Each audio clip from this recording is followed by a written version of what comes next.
Adding CSS styles, page 40 in your tutorial. Determine the layout and formatting of websites. When designing a website from scratch, you should consider the types of elements that you must format to create a consistent look across each page in the site. Consider each CSS rule that is needed to format every element. Determine the layout of the site, including the location of the logo, navigation, main content area, and footer. Plan the formatting necessary for each web page element to determine the CSS rules for font styles, color, and heading sizes.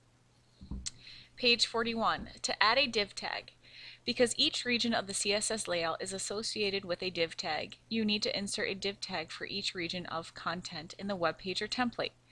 The gallery site has 6 regions, so you insert 6 div tags. After naming a div tag, set the CSS rules definitions for the font, position, border, and other properties of that region. The outer region of the website is called the period container class because it contains all the other regions. When adding a div tag, you specify where to store the CSS styles that apply to that region. In this document only, in an existing style sheet or in a new style sheet. For the first div tag in a page or template, specify a new style sheet. Dreamweaver requests a name and location for the new CSS file. In this case, name the new style sheet layout.css and store it in the CSS folder in the gallery site. The following steps insert a div tag for the container region and save CSS style sheets.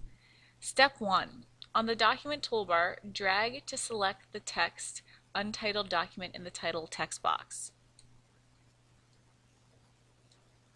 Type Gallery as the title of the template page.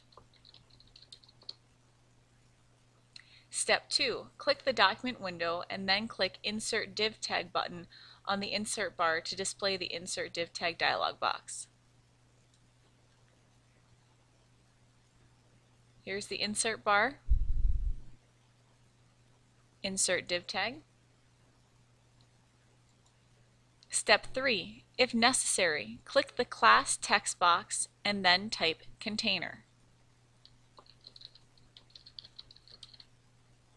To name the div tag, refer to figure 2-5. Step 4.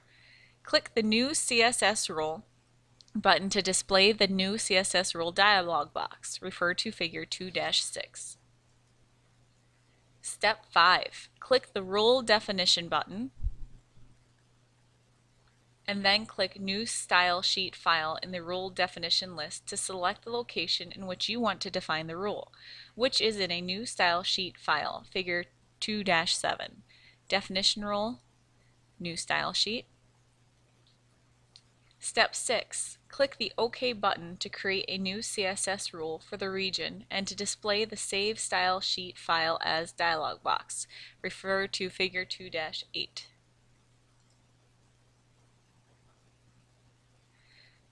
Double-click the CSS folder in the Save as Style Sheet file as dialog box to select the file location for the style sheet. Click the file name text box and then type layout to name the CSS style sheet within the CSS folder, figure 2-9. Step 8. Click the Save button to save the style sheet as layout.css and display the CSS rule definition for container in Layout CSS dialog box, figure 2-10. Here is the CSS rule definition for container in Layout CSS.